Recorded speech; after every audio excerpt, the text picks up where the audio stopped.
Hola, ¿qué tal? Buenas tardes. Bienvenidos a una sesión más del Seminario de Becarios. En esta ocasión nos va a hablar Osiel Gómez y nos va a platicar del problema de Moduli para ramas planas. Osiel estudió aquí la licenciatura en la Facultad de Ciencias, actualmente está en la maestría. No, el doctorado. En el doctorado, perdón. Ya hizo la maestría acá y está en el doctorado actualmente y está trabajando con Laura Ortiz y con Felipe Cano Torres. Adelante. Bueno, gracias a los organizadores por el espacio y pues a los asistentes a la práctica, gracias también. Bueno, entonces, como mencioné en el resumen, la idea es platicarles, bueno, dar más bien un panorama del problema del Moduli para ramas planas. Entonces, primero vamos a ver qué es una rama plana, ¿no? Entonces, esos van a ser nuestros objetos. Entonces, el problema del Moduli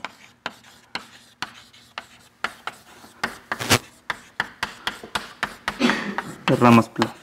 Bueno, para ramas planas.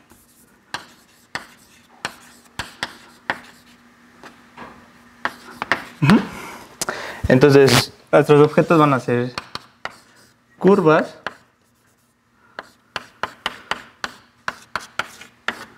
tales, bueno, van a ser puntos en U o es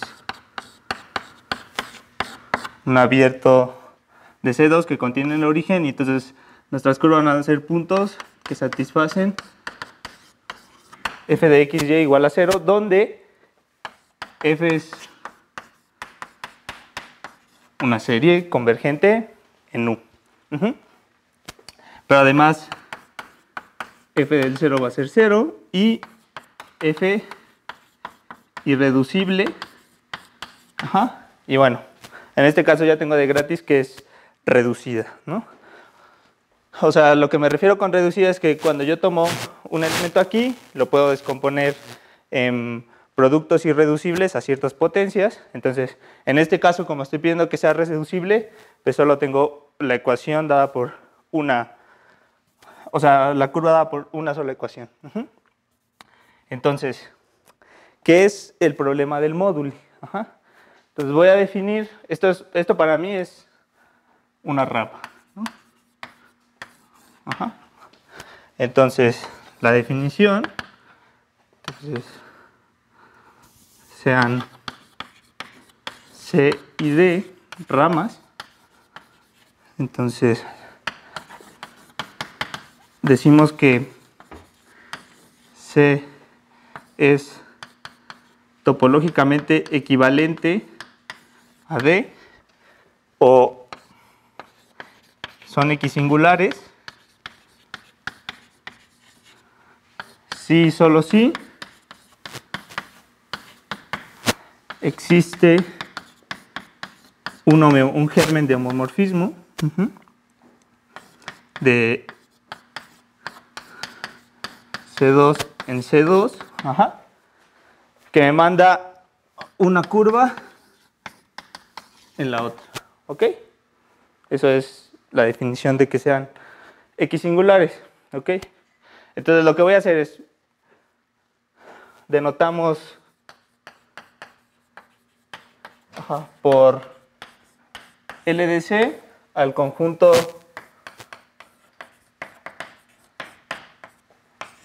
de ramas X singulares AC.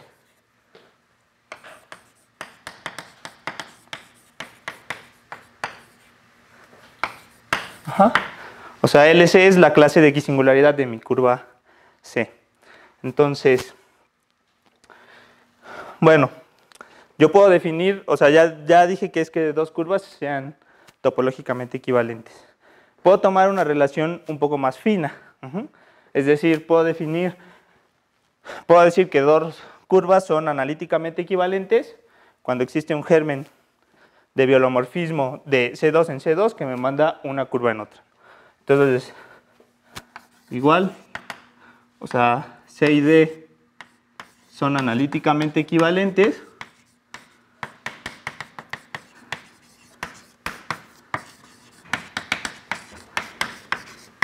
si y solo si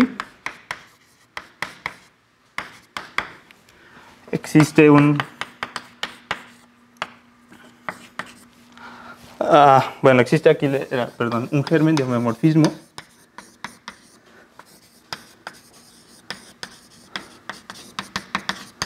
Entonces existe un germen de biolomorfismo.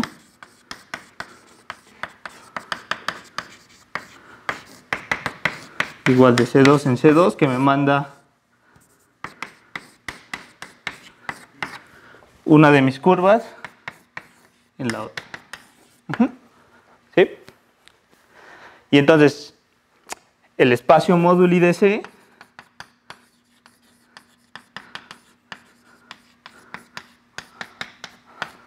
de mi curva C es por definición el espacio cociente, perdón,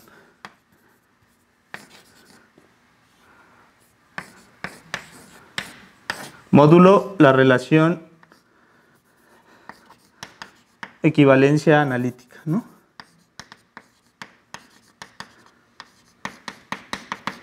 ¿Ok? Entonces ese es el espacio ese es el espacio que nos gustaría estudiar, ¿ok?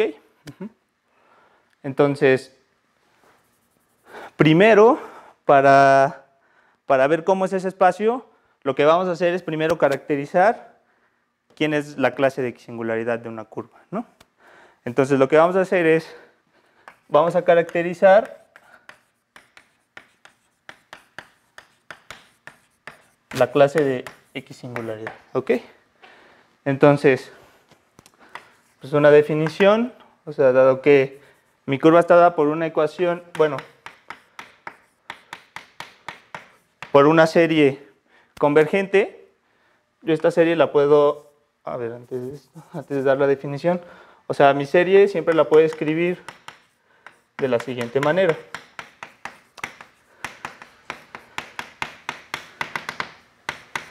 Donde cada fi es un polinomio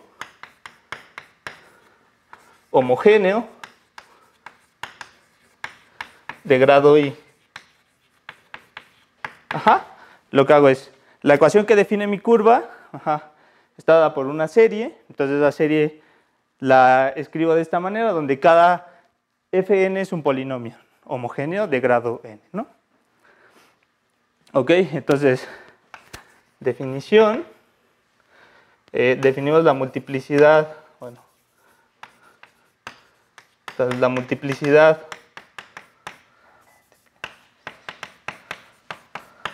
algebraica de mi curva es por definición el mínimo de los números naturales tal que fn, el polinomio, no es idénticamente cero, ¿no? Esa es la definición de la multiplicidad algebraica, ¿no? Entonces, bueno, entonces, ¿qué pasa? A ver, primero, entonces, ¿qué pasa si la multiplicidad algebraica en el origen es 1, ¿no? Entonces, primero vamos a fijarnos como en ese casito. ¿Qué pasa si la multiplicidad algebraica en el origen es 1? ¿Ok? Entonces, eso dice que el polinomio que define, bueno, me fijo en la serie y entonces esa serie tiene parte lineal. Entonces, cuando yo calculo la parcial con respecto a x en el origen, entonces la parcial con respecto a x en el origen es distinta de 0 o la parcial con respecto a y igual en el origen es distinta de 0. Entonces, vamos a suponer, sin perder generalidad, que pasa lo segundo, ¿no? Que la parcial con respecto a y en el origen es distinto de 0. Entonces, por el teorema de la función implícita, o sea, por el teorema de la función implícita, podemos escribir y en términos de x, donde g es una serie analítica. Bueno, si quieren, es una función analítica. ¿Y qué es lo que pasa? Que mi curva, en este caso, está parametrizada o sea, mi curva localmente se ve como la gráfica de una función, ¿sí? O sea, desde ahí no he dicho nada, ¿ok? Entonces, fíjense que si yo defino una transformación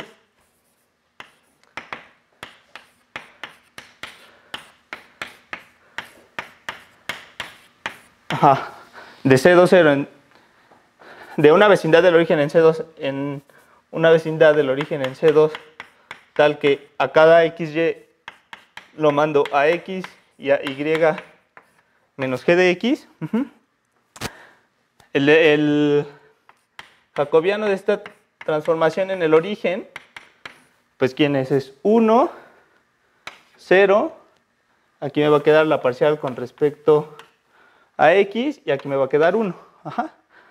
Entonces, este localmente tiene determinante igual a 1, que es distinto de 0. Entonces, lo que estoy diciendo es, bueno, localmente esta transformación es invertible y tiene una inversa analítica. Pero no solo eso. ¿Qué le pasa a mi curva cuando yo le aplico esta transformación? Entonces, mi curva en este caso está parametrizada por X, G de X. Entonces, cuando yo aplico esta transformación, ¿a dónde voy a caer? Voy a caer al X, 0. Es decir, en el caso en el que la multiplicidad de la curva es 1, pues todas las curvas son analíticamente equivalentes a un eje. Si uno lo quiere pensar así. Entonces, en ese caso, estamos felices. Ponemos una carita feliz y lo logramos. Entonces, la pregunta es, ¿qué pasa cuando la multiplicidad en el origen es mayor o igual que 2? ¿No? Entonces, para el caso 1, pues pareció más o menos, bueno, más o menos sencillo ver que pues, todas eran analíticamente equivalentes a una curva, a un eje, ¿no? Entonces, ahora, ¿qué pasa? Multiplicidad en el origen es mayor o igual que 2, ¿ok? Entonces, para empezar, pues ya no podemos aplicar el teorema de la función implícita. Entonces, tenemos nuestra cara así, ¿no? Porque pues, ya no sabemos qué hacer, ¿no? Pero entonces en eso, estamos ahí dándonos de golpes y aparece el teorema de Puiseux.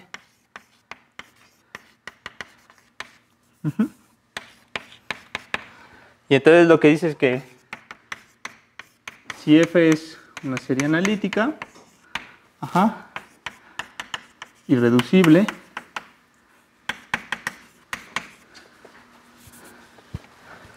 tal que, bueno, F en el C0, entonces existe una G, una serie analítica en una variable,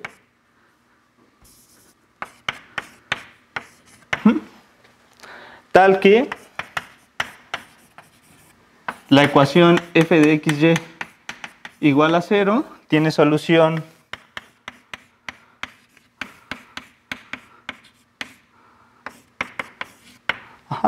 es decir, o sea, mi curva ahora está parametrizada, pero por una serie en la que aparecen exponentes fraccionarios, ¿no?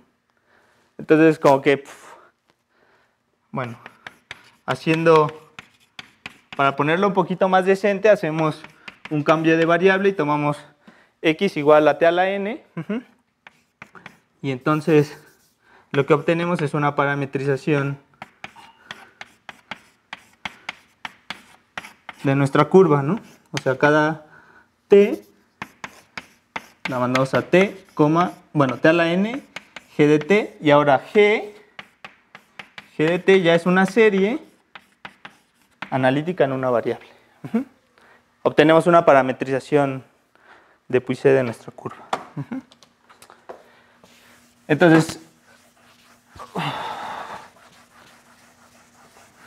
¿qué es lo que dije que íbamos a hacer primero? Pues íbamos a caracterizar la clase de equisingularidad de nuestra curva, ¿no? Entonces, bueno, tenemos ya una parametrización. Entonces, GDT es una serie, la voy a escribir. De hecho, se puede demostrar que esa serie comienza con exponentes más grandes que n. Y entonces, definición.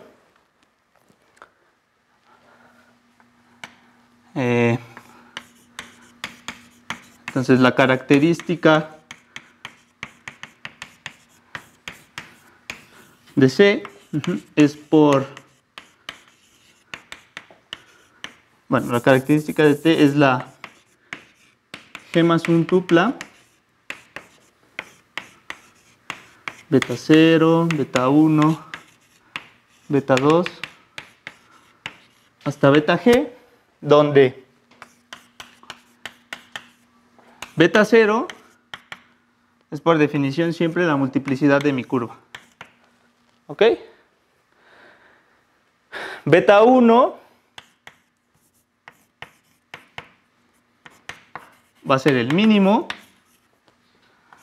de los J en los naturales tales que el coeficiente AJ en la parametrización es distinto de 0 y la multiplicidad no divide a ese J. ¿Ok? O sea, lo que hacemos es, nos fijamos en la serie, ¿va? Entonces, el primer exponente característico es la multiplicidad, el beta 0. Entonces luego nos fijamos en nuestra serie y vamos caminando y vamos viendo así en cada exponente si es divisible por la multiplicidad. Entonces en el primero en el que ese exponente no es divisible por la multiplicidad, ese va a ser mi beta 1. ¿Ok? ¿Sí? Entonces luego E1 va a ser el máximo común divisor entre beta 0 y beta 1. Y beta 2, otra vez por definición, va a ser el mínimo de los J en los naturales tal que ahora el AJ es distinto de 0 y E1 no divide ese J. Es decir, ahora nos fijamos en el máximo común divisor de la multiplicidad y el primer exponente característico, ¿vale? Y entonces calculamos el máximo común divisor y vamos otra vez a partir del beta 1, vamos caminando hacia adelante en la serie GDT y al momento en el que nos encontramos un exponente que no es divisible por E1, pues ese es beta 2. ¿Ok? Ojo, E1 es un divisor de la multiplicidad. Definimos E2 otra vez igual. El máximo común divisor entre beta 0, beta 1 y beta 2. Y volvemos a hacer lo mismo ahora. E2 es también un divisor de beta 0. Pero de hecho E2 es más chiquito que E1. Y entonces continuamos. Beta 3 igual el mínimo, bla, bla.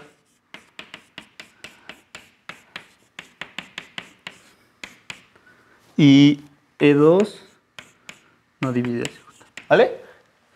Entonces continuamos hasta el momento en el que nos encontramos eje menos 1 va a ser el máximo común divisor entre, bueno, lo puedo poner así, entre eje menos 2 y beta g menos 1 y defino beta g como el mínimo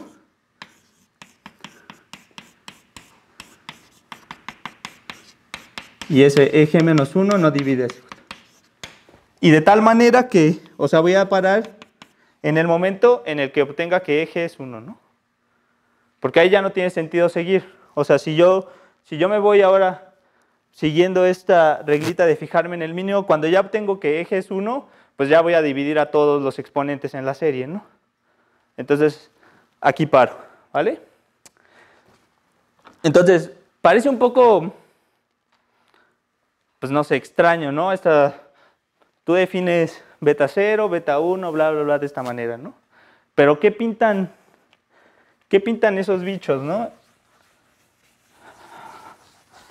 O sea, la importancia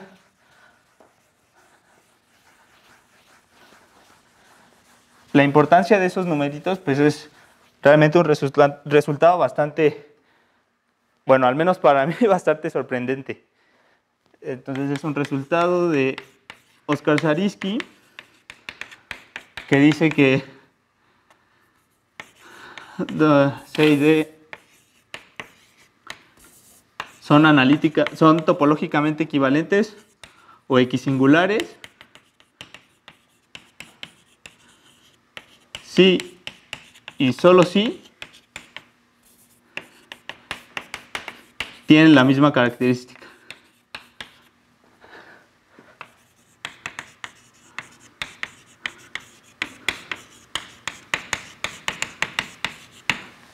Es un resultado bastante sorprendente, ¿no? Porque el problema de decir cuándo dos curvas son equisingulares, pues es, a ver, ponte a encontrar un homeomorfismo de C2 en C2 que te mande una de tus curvas en la otra.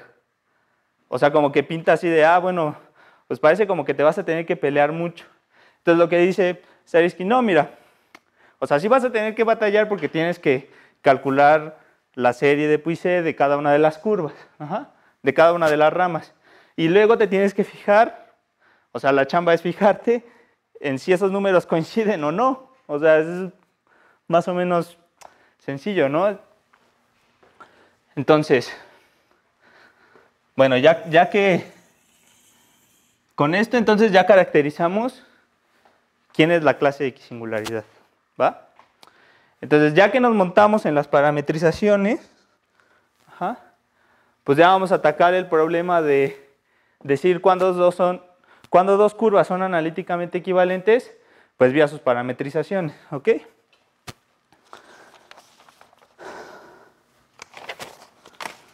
Va. Entonces, bueno, y eso estaba... O sea, el atacar el problema de la clasificación analítica de dos ramas vía las parametrizaciones está basado en este lema que voy a poner aquí. Entonces, dos ramas son analíticamente equivalentes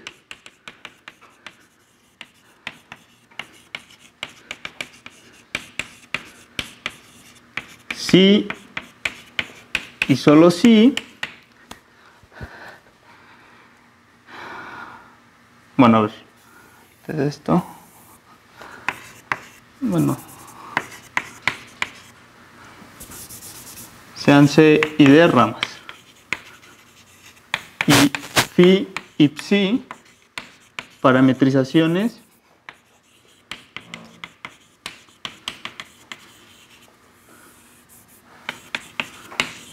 de C y D, respectivamente. ¿Ok? Entonces, C y D son analíticamente equivalentes si y solo si la parametrización phi y psi son, lo voy a poner así, son A equivalentes, donde esto quiere decir existen gérmenes de biolomorfismo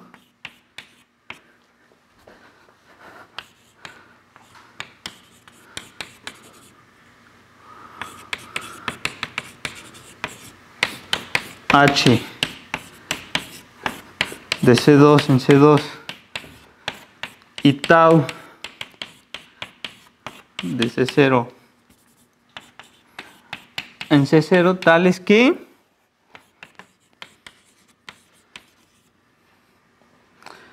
las parametrizaciones, o sea, tal que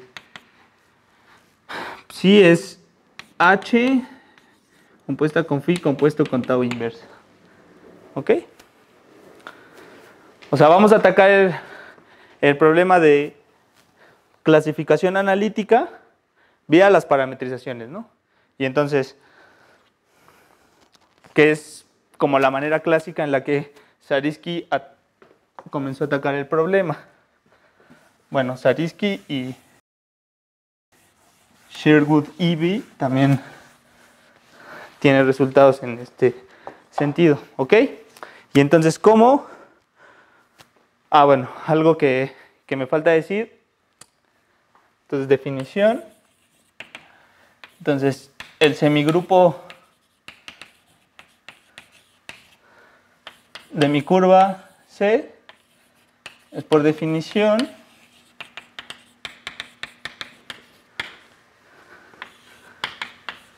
este va a ser el conjunto de I en los naturales, tales que I es la multiplicidad de intersección entre mi curva C y una curva D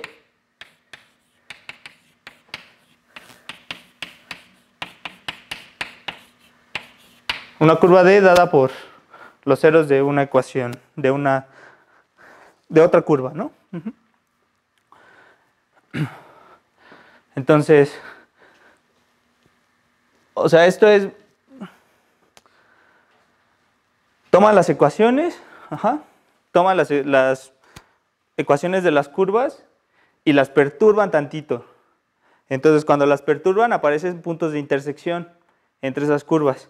Esa es la multiplicidad de intersección. Entonces, el semigrupo es tomar las multiplicidades de intersección de mi curva original con todas las curvas en el mundo de las curvas analíticas, ¿vale?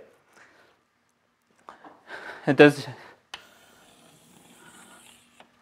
o sea, ¿por qué quiero esto? Porque la manera en la que Zariski y Eby atacaron este problema era vía las parametrizaciones y dieron algunos criterios para decir cuándo era posible quitar términos de mi parametrización, términos de mi serie, sin cambiar el tipo analítico, ¿va? Entonces, el primer criterio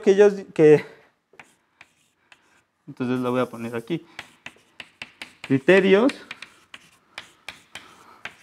lo voy a poner así, de eliminación, ¿ok? Entonces, el primer criterio es el siguiente. Entonces, sea phi de t una parametrización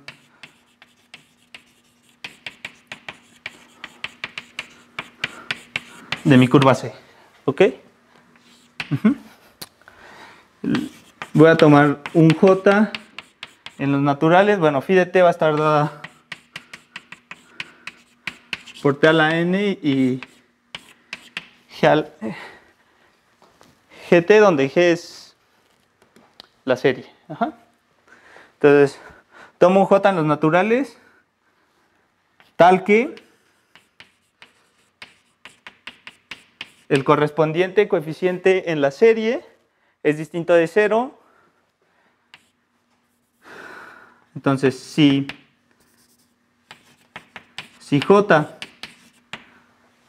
el exponente asociado al término correspondiente al coeficiente AJ pertenece al semigrupo, entonces,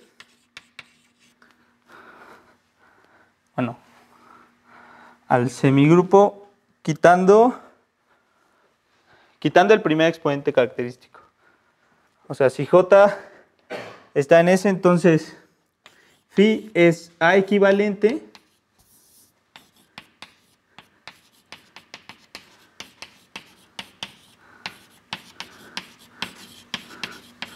a una parametrización del estilo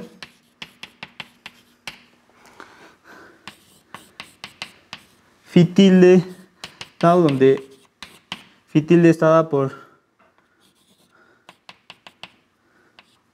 desde n hasta j menos 1 a i t a la i más la suma desde i mayor que j hasta infinito de... O sea, si el j pertenece al semigrupo, lo que estoy diciendo es que la parametrización de mi curva es A equivalente a una parametrización donde los términos hasta antes del término t a la j se quedan igual, el coeficiente no cambia y el término T a la J desaparece, o sea, puedo hacer el coeficiente AJ tilde igual a 0 y todo hacia allá pues queda igual. Bueno, se modifican, ahí se modifican los coeficientes, ¿ok? Entonces, algo que es interesante en este caso es que el semigrupo de la curva tiene un conductor. Es decir, o sea, en este caso lo que pasa es que hay una proposición que dice que S tiene un conductor. Es decir, existe un elemento C en el semigrupo tal que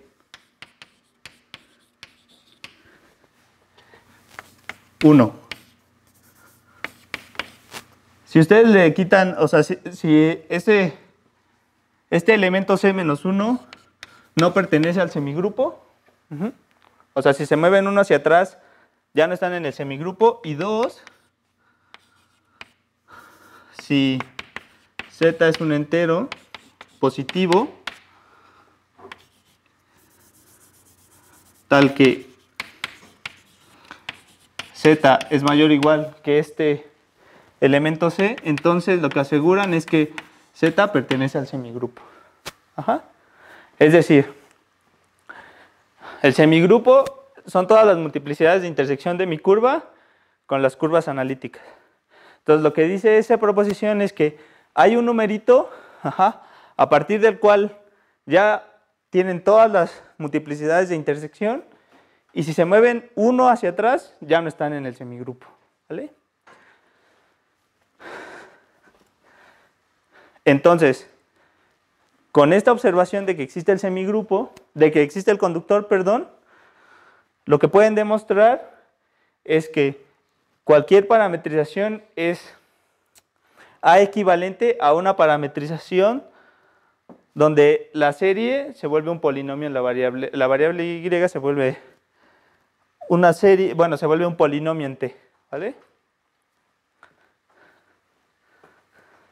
Entonces, o sea, con esta proposición lo que uno tiene es que phi es A equivalente, se lo voy a poner así, phi es A equivalente a una parametrización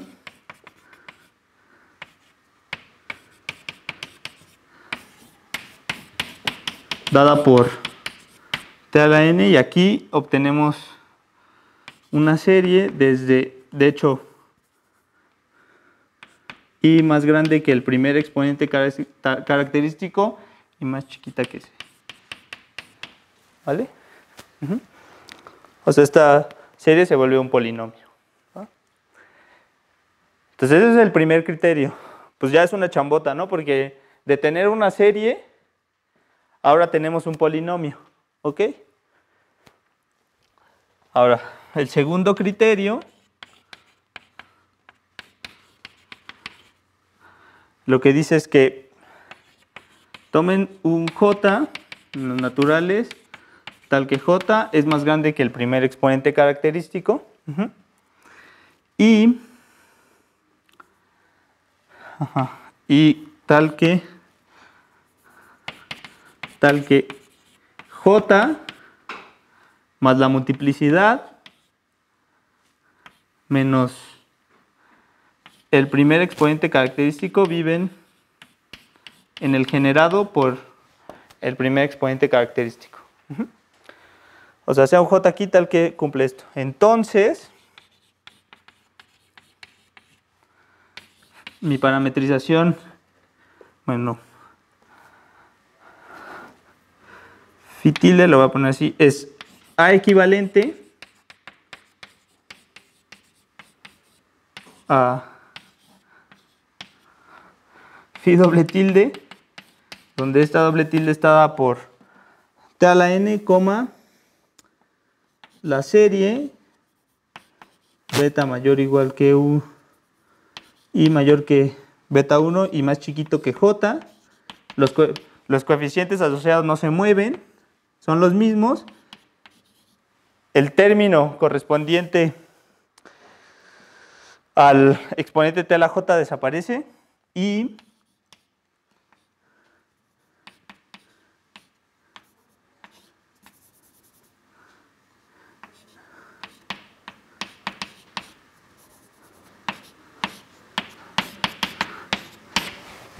o sea, lo que digo es, bajo este segundo criterio lo que pueden asegurar es que quitan analíticamente el término t a la j, ¿ok? Donde siempre y cuando j cumple esta condición.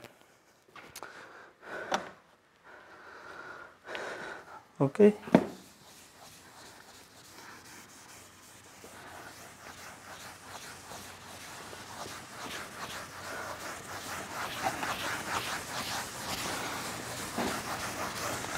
Bueno, entonces ahora,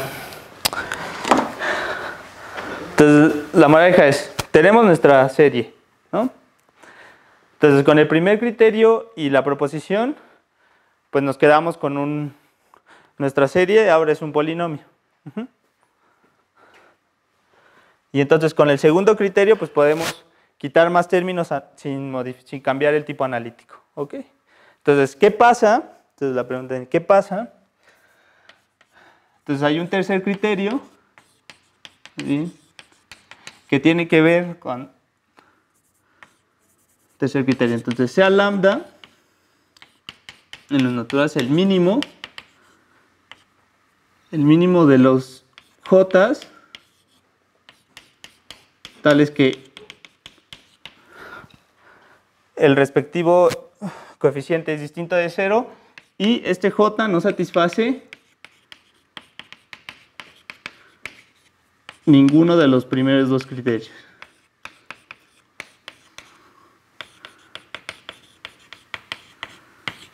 Es decir, ese j no está en el semigrupo, y no satisface que cuando ustedes le suman la multiplicidad y le quitan el primer exponente característico, eso cae en el generado, ¿ok? Entonces el tercer criterio lo que dice es, ahora sea j otra vez en los naturales, tal que el AJ distinto de 0 y, bueno, j es distinto de 0 y j es más grande que este numerito lambda, ¿no? O sea, este lambda, perdón, es el mínimo que pasa, que cumple eso. Entonces, si j menos lambda está en el generado por la multiplicidad y el primer exponente característico, entonces phi es A equivalente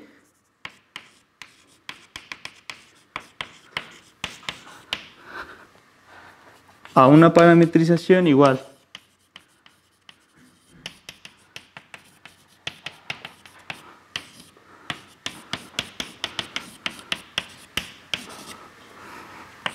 tengo I menor que J y mayor que beta 1, ¿sí? Perdón, T beta 1 más, bueno, aquí puedo poner A lambda T a la lambda más la suma más grande que lambda y menor que J. Estos no cambian. Luego el término asociado a J desaparece y mayor que J. ¿Vale? ¿Ok? O sea, la moraleja es, tengo tres criterios para decir cuándo las parametrizaciones son A equivalentes. El problema es que con estos tres criterios no era suficiente, o bueno, no fue suficiente para dar solución al problema de clasificación analítica. Es decir, lo que podría pasar es que en los términos de aquí, en esta parte todavía tengamos exponentes que podemos quitar analíticamente, pero no bajo estos tres criterios, ¿no? Entonces, el resultado de clasificación analítica es un resultado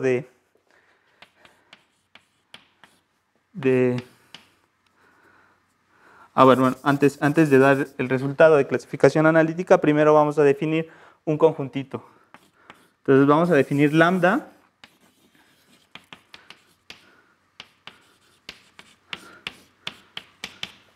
Lambda va a ser el conjunto de órdenes en T de phi estrella de omega más 1, donde esta omega es una dos-forma. Es una unoforma en dimensión 2. O sea, este es el conjunto, omega 2 es el conjunto de unoformas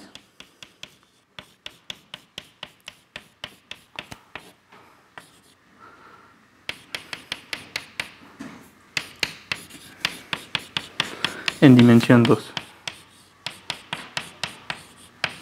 Y entonces, ¿quién es phi estrella? Quizás no estaría mal decir que el lambda es un invariante analítico. Ah, ok, eso es cierto. O sea, lambda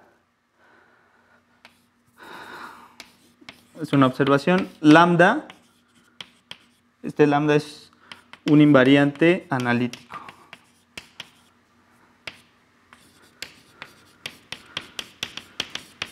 De la rama, ¿ok? Entonces, bueno, definimos este conjunto donde, o sea, phi estrella está definido de este conjunto, el módulo de unoformas en dimensión 2, en el módulo de unoformas en dimensión 1, ¿y qué hacemos? A cada unoforma en dimensión 2 le asociamos phi estrella de omega, que esto es, si omega es A de XY, entonces esto es A compuesto con la parametrización, la derivada de phi con respecto, bueno, de phi 1 con respecto a T, más B compuesto con phi, la parametrización, bueno, la parcial de phi 2 con respecto a T, todo esto de T. Ajá. Y entonces, ¿quién es el orden en T de phi estrella de omega? El orden en T de phi estrella de omega es el orden en T, esto es H de T, de H de T, ¿ok? O sea, lo que hacemos es, jalamos las unoformas en dimensión 2 a unoformas en dimensión 1 y definimos este orden, ¿no? Y lo hacemos, variamos sobre todas las unoformas en dimensión 2, ¿ok? Entonces, una observación es que este conjunto, entonces, una observación es que ese conjunto contiene al semigrupo, ¿ok? Entonces, observación, ese conjunto en particular contiene al semigrupo.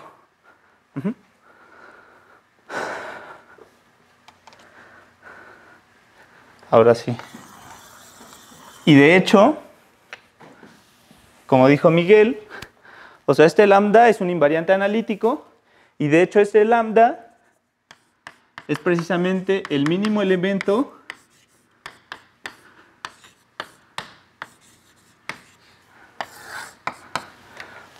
como el semigrupo,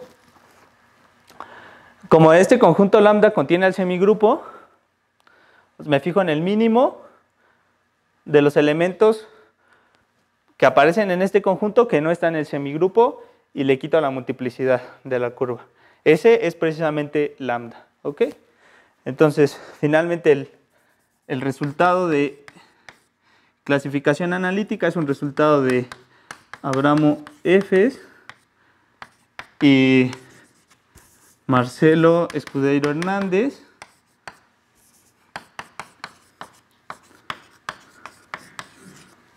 que dice lo siguiente. Entonces, se hace una rama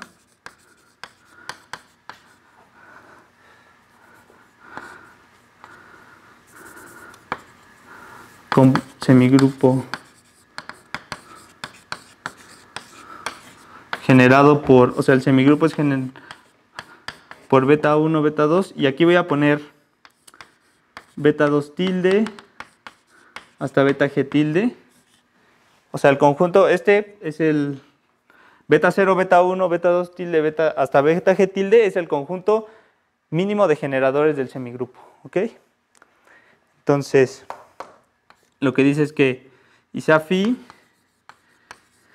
bueno, se hace una rama con semigrupos. Entonces, phi es A equivalente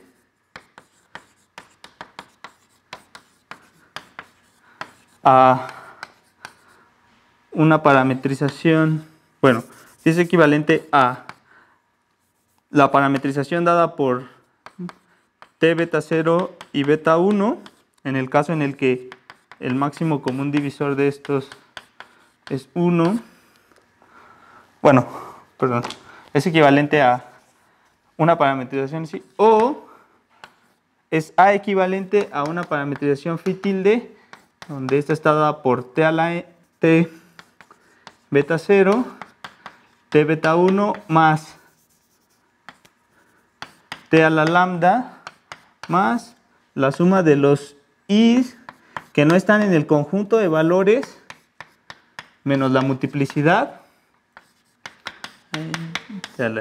¿ok? Donde lambda es el invariante de Zariski.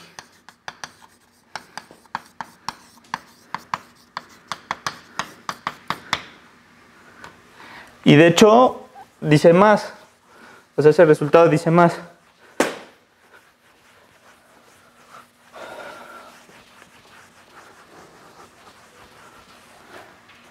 Entonces a este le voy a poner 1. Entonces más aún, si tenemos phi y phi tilde como en 1, donde los coeficientes de phi tilde son i's tildes, ¿ok? Entonces más aún tenemos como en 1 phi es A equivalente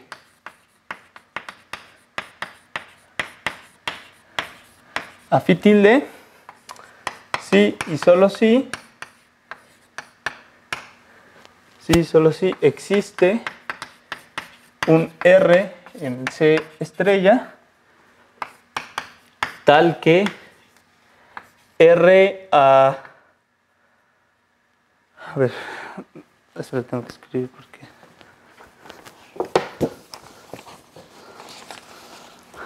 perdón.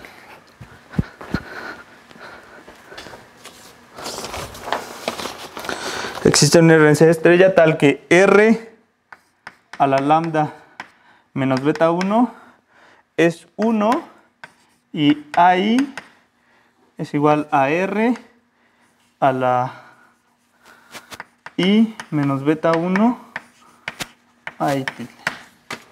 Ajá. ¿Ya? O sea, cuando tienen dos formas normales, entonces esas son equivalentes si solo si existe un R en C estrella tal que se cumple esta propiedad. ¿Ok? Bueno, aquí termino la plática.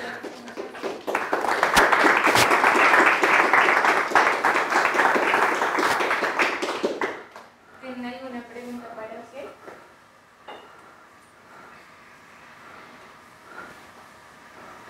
Sí. Cuando definiste tu equivalencia, dijiste que eran equivalentes si había un germen que mandaba a una a la otra de las ramas. O sea, ajá, sí, o sea, las ramas son analíticamente equivalentes si solo si las parametrizaciones eran equivalentes. Ok, pero cuando dijiste germen, o sea, los gérmenes son clases de equivalencia de cosas que localmente coinciden, ¿no? Ajá, sí. Que se mandaba una rama a la otra. Ah, bueno, o sea, que manda más bien un germen de curva en el otro, ¿no? Ok, sí, perdón. Perdón, sí, localmente. localmente, localmente. Sí, es todo. No, localmente, localmente. Siempre está, perdón, o sea, es localmente todo, alrededor del origen, sí. Ujú.